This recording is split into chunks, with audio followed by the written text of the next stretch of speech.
Well, he's so all in on this, and the more you talk to him, the more you go, God damn it, he might be right. He might be. I debunk a lot of his claims. Which ones? Not all of them. You know, like the parallel shadows and how how a shadow on the moon should be completely black, but that's not really true. And shadows. Well, things are reflective, and the surface is reflective. That's part of the issue. But the parallel shadows are fucking weird. Like, you could find a reason why these intersecting shadows could exist, but it also could be more than one source of light. Sure. There's a lot of weirdness to it. And shadows are not parallel. They don't work that way. Shadows disappear to the horizon. Right. You know, there are no parallel shadows. Right, but going in completely different directions is very odd. It's odd, but very odd. That's not nearly as odd as, I mean, there's so many different things. You know, there's so many things, like how goofy it looks when that craft lifts off from the moon and takes off into space. It's wobbling around like it's on a fucking string. It looks like it's on a string, and you know, so fake. the camera tracks it nicely. Yeah, pans. But it's from where? From Houston? From Houston, Yeah. with the 7-second delay or whatever. How about the fact that Nixon is on the phone with them in real time? In real time. Like, you don't got a delay that would be with 1969 technology communicating. Like, one of the reasons why Gus Grisham, you know, the big theory is that Gus Grisham was murdered because he wasn't willing to go along with it. Gus Grisham hung a lemon on the lunar module because he wasn't able to communicate with the tower from Earth. The communication system wasn't working. And he's like, this is a fucking lemon. And he puts a lemon on a coat hanger and hangs it on the thing. And then... Well, let's go back and look at the original films, and maybe we'll learn something. Oh, they don't have them anymore. Gone. They're gone. They don't know. What about the telemetry data? That's really important. Gone. Oh. With the episode I did on the moon, which is a fun one, I even have a NASA scientist saying we don't know how to redo the technology. We just lost it. Yeah. Didn't write anything down or nothing. And then there's the reality of the Van Allen radiation belts. That's true. That it could be explained scientifically. Can it? The radiation is high particles, high voltage, all that, but they're spread wide apart, so you just got to go really fast through them. Right, but it took hours to get through it. It did, but they still were moving fast. Or it would kill everybody. Or it would kill everybody. This is one of these nobody but the Apollo astronauts ever got through that. What I always say is, like, they never even flew a chicken through that shit and had it come back alive. No. And they're just going to try it out with people? Laika the dog did not survive Right. when they threw Laika up there. Well, how about Operation Starfish Prime, where they shot a nuke into there to try to blow a hole through it, and it wound up making it more radioactive? Of course. They thought they were going to blow a hole in the Van Allen radiation belt so they could just pop through that hole. Right, and now thanks to that, we've got the South Atlantic anomaly where there's just no protection anymore. We appreciate all that. They blew out the power in Hawaii. Right. Yeah, they fucked up the grid. They were detonating nukes in space. It's really crazy. The people in the 1950s and 60s were buck wild. They were. They had so much power. There was no internet. There was no oversight. And they were doing things that were completely new, like nuclear bombs. And they're like, let's see if it does this. Even Oppenheimer, they didn't know what was going to happen. They had a more than 0% possibility that it was going to cause a chain reaction that would destroy the entire environment of the Earth. Yes. And they were like, let's see. Well, we got to try it. There's only one way to know. Mm-hmm. Just detonate it. And something like Bikini Atoll, which I think was Castle Bravo, was like 3 times more powerful than they thought. You know, it's like we're going for 10 kilotons, but we got 30. Dude, you got to carry the one. Be careful. Be careful. Just be careful. Carry the one. I don't even know why we messed with it. Yeah, it's too late. Too late. The genie's out of the bottle. So if you had a bet, if you had $100,000 and you can give a bet, we went to the moon, we didn't go to the moon. The money's not enough. But gun to the head. Gun to the head. Gun to the head. We went to the moon without people. That's what I would go with. But let me preface by saying my head, I'm like a bobblehead. I go back and forth, and I can be convinced one way or the other. It's a very complicated issue. Like, I can be convinced both ways. There's also the weird footage that looks like they're on wires, where they're pulled up when they fall down. You could see the reflections. Yeah. Yeah, I get into Weird. It's a good episode. I get into all of that and cover Bart. Buzz Aldrin knows how to throw a shot. Kind of. Didn't get his hip into it. Old shoulders. But it's also the thing is that, like, every other technology from 1969 is cheaper, easier, and faster to reproduce today, except the moon landing. Right. That no one has ever done it again. No one has ever even been to deep. Not human beings have ever even been to deep space. I don't know why. You know, if we could 3D print anything, why don't we send the 3D printer up into orbit, and then every time Elon launches a Starlink, just bring some substrate, bring some wire, and just deliver it there. Every time, because you're going to do 10,000 of them. Just bring some wire, bring some aluminum, and we can just build the stuff in orbit. We don't have to worry about escaping gravity. Just build stuff up, 3D print stuff in orbit. It sounds a little more complicated than you're making it out to be, but I see what you're saying. You know, the film footage, the lost footage that Sabrell had is also very compelling, where it looks like they're filming the moon from, 30,000 miles out, but then when they pull the covers off the windows, it shows you they're actually in near Earth orbit. It fills up the whole window, and they even say in that film, we've got the camera right up against the window. No one can get in between it. But then someone walks in. Someone walks by, and then you see what looks like a piece of plastic go whoosh, Yeah. and then everything opens up. That's a hard one to explain. It is. And not for public display. Not for right. That's absolutely right. And also, the why would you ever delete all of the original film? Why would you destroy the original film? Why would they lose the telemetry data? And we don't even have a direct feed because they broadcast the feed on a wall and then pointed a TV camera at the wall. Yeah. And that's what we see. That's why it looks so shitty on television in 1969. Because the networks were like, hey, can we get the live feed? And NASA's like, it's so weird. It's weird. It's a weird one. It's also just weird that we keep saying we're going to go back and we still never even get out of Earth's gravity, or never even get out of Earth's atmosphere. Or Earth's orbit, rather. As soon as the Chinese start mining like helium-2 or whatever, we'll get there. And people always say, oh, well, there's photographs of the lunar lander on the moon. You can see it. How'd they get that buggy up there? How'd they piece that buggy together? Yeah, little tiny ass fucking lunar module. Because you can see the tracks up there, if you believe the stuff. What does that mean? How easy is it? There's video of me selling Kentucky Fried Chicken. Oh, I gotta look that up. There's what I'm saying. I gotta write that down. It might not even be Kentucky Fried Chicken, but it's like there's AI video of me hawking all kinds of stuff that I've never even seen. I know, you show up in my feed. I'm like, oh, he's selling chicken. And it's all fake. But that is easy to fake because it's blurry nonsense photos. In my episode on the face on Mars, I show exactly how NASA copy and pasted cloud formations. You literally see it's the same cloud formations, and then you see the Mars photos. They copy and pasted chunks on Mars. They did that. Like, I didn't make that up. What do you mean by that? They copy and pasted chunks on Mars? You've got this Martian rock face. Cydonia.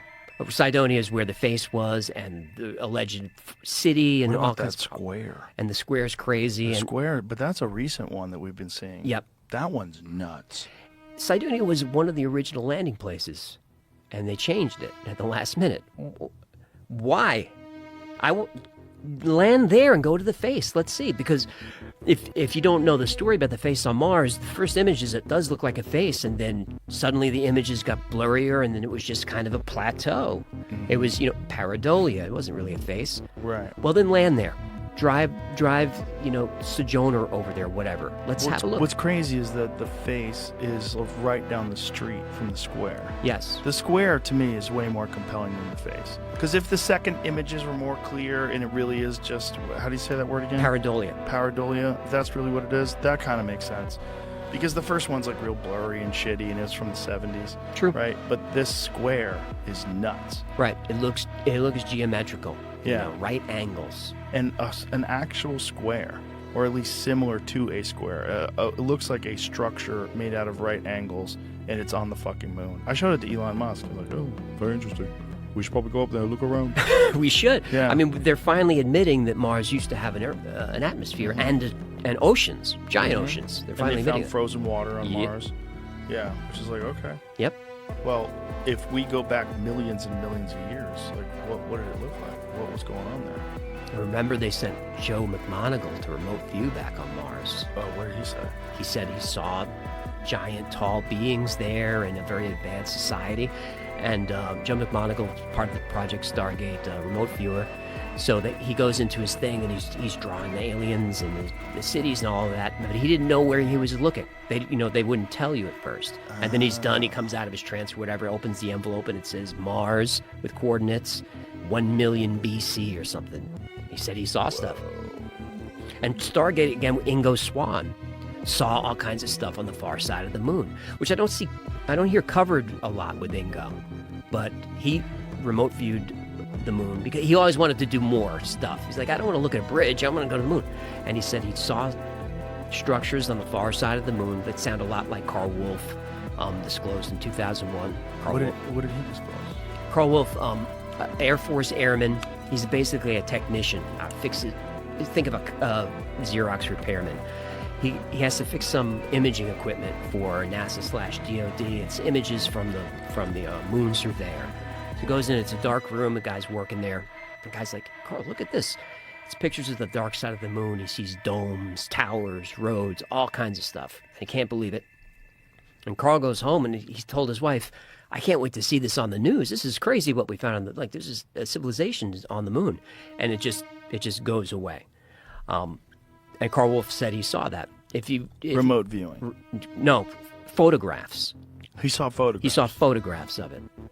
He saw photographs. Who took the photographs? It was the Moon Surveyor satellite that takes pictures all the time. It's like we have images, we have stuff around the moon. I don't know why there's no webcam. I don't know why we can't just tap into Throw the a satellite up there. Something. They're there. Just send a signal back. I read that they just got like 5G working in space. Send us a signal. Put a webcam on the ISS. Let us tune in. So Carl Wolf saw that stuff. Ingo Swann saw the same things, but he saw actual beings there. And he said they were able to sense his consciousness. And he snapped out of it. He said, aliens are on the far side of the moon, and they are not our friends. It's a very interesting story. Ingo Swann, very interesting cat. So what took these photographs? The Moon Surveyor, Lunar Surveyor, satellite. And none of that stuff's ever been released? Oh, they released a lot of images from the far side, but they release what they release. That's why we know there's fewer impacts on the far side, because we've seen those images. But there's no images of these domes or No. I've seen some that maybe are faked, that look pretty compelling. I forget what episode I just showed them in, but when I found them, it was mind-blowing. And I can't find them again for some reason. I wanted them for another episode, and I can't find the photos, which is always suspicious to me. It's like suddenly the thing is blurry off of Malibu. So you just can't find the stuff.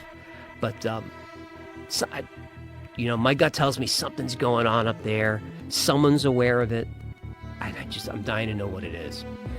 It would be unbelievable if Mars was the first planet that had life before Earth was capable of supporting life. It reached a very high level of sophistication and started seeding Earth.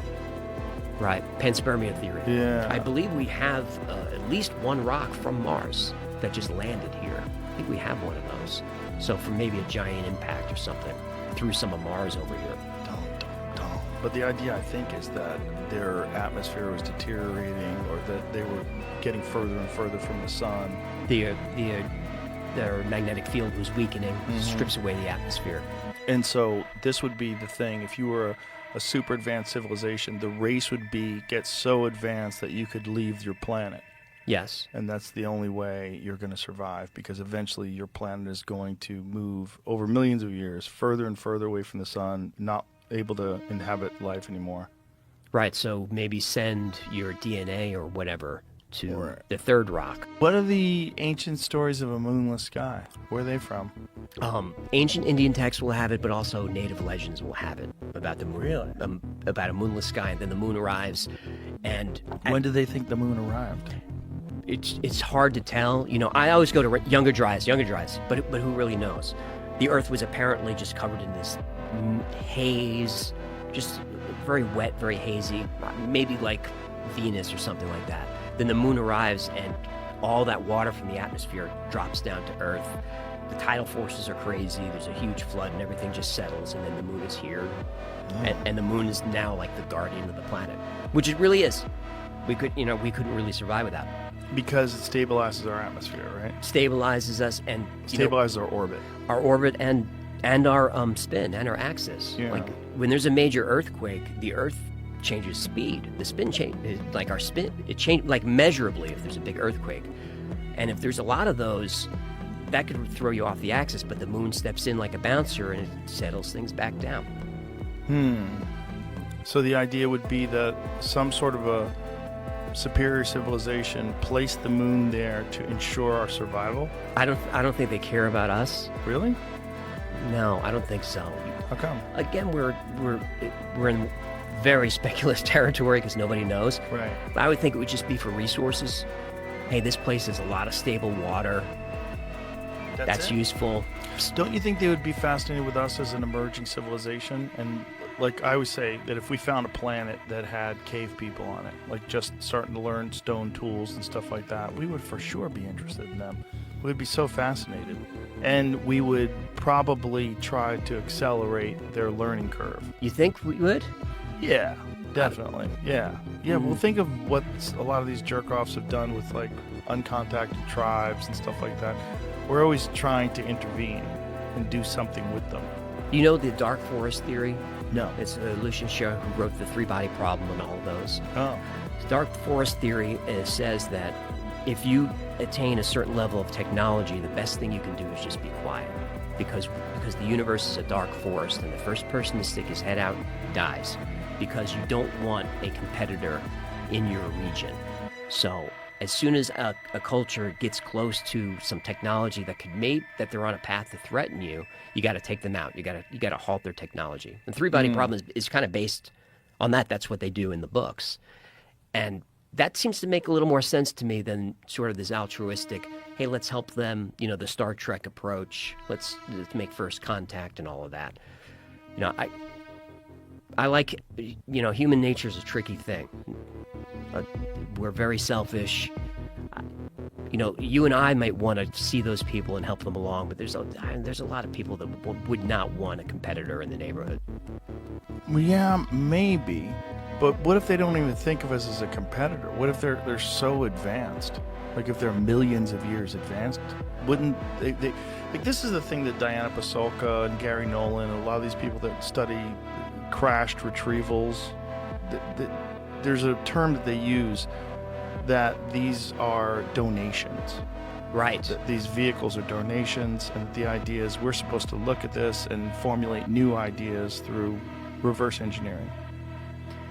And there's circumstantial evidence that that's true. If you look at Bell Labs and all the crazy discoveries after Roswell, like we're using cathode ray tubes and suddenly transistors are made and silicon semiconductors and wireless transmission, and Bell Labs is all these leaps forward.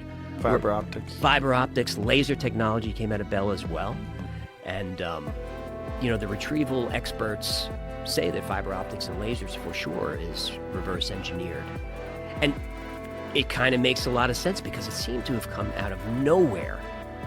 Suddenly Bell Labs has it. But it's... my question is, where is the stuff? We've got World War II, we go into Korea in 1950, and at the time, Russia had the MiG-15 was basically on par with us. I think we had the F-86 at the time, and MiG might have even been better. So that would have been a great time for some advanced tech. But America did catch up and exceed the Soviets about 51, 52, during Korea, and then has been superior ever since. But you would think that after 47, with the Soviets there, let's get some of this anti-gravitic stuff going. Yeah, maybe the problem is that you're working in this very compartmentalized environment, so you're not allowed to share with all these different scientists. So because of that, there's no collaboration, which is necessary for real innovation. You have to have experts from a bunch of different fields analyzing all the different aspects of it. This is what Lazar pointed to, the problems that they were having at S4 when they were trying to back engineer this stuff. He's like, you can't do science like this because everything is so top secret, so compartmentalized the metallurgists were not allowed to talk to the propulsions people, and no one was allowed to talk to anybody else, and everybody was just like, what the fuck is going on? Like, Right. what are these things? They didn't even tell him, allegedly, if the story's true, they didn't even tell him where this thing came from. They show it to him, and there's a United States flag sticker on it. And he's like, oh, this is ours. Oh, that makes sense. And then he's examining. He's like, oh, no, it's not. Like, there's no seams in this thing. Like, what is this? What is the metal? Why is it designed for something that's 3 feet tall? Like, there's no controls inside this thing. Like, what is this reactor? How does this thing work? There's a chair. Yeah. There's a couple of chairs. It looks like there's a neural interface, maybe. You hear a lot of the scientists, their frustration. Like, if I could just talk to these guys, Right. I'm picking up an EM field from this. The metallurgist would be helpful here to tell Right. me what's going on. I keep coming across spinning mercury all the time. Spinning mercury. The spinning mercury engine has been part of the lore since ancient India has the Vimanas. Those craft. If you look at the ancient texts, it may have been in the Mahabharata. Yeah. But they allude to this liquid metal.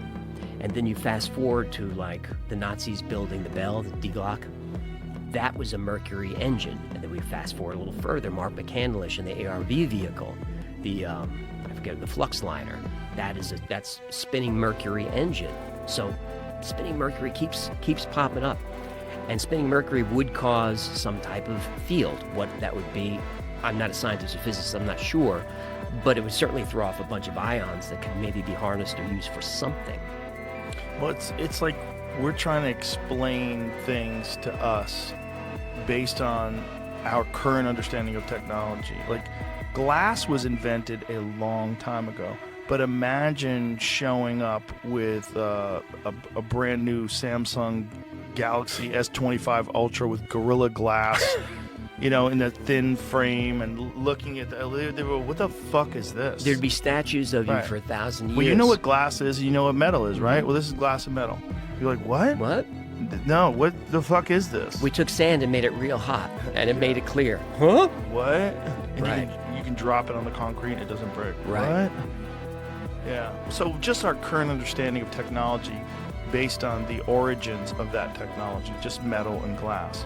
You show someone metal and glass is thousands of years old, show them what we have now with metal and glass, they'd be blown away.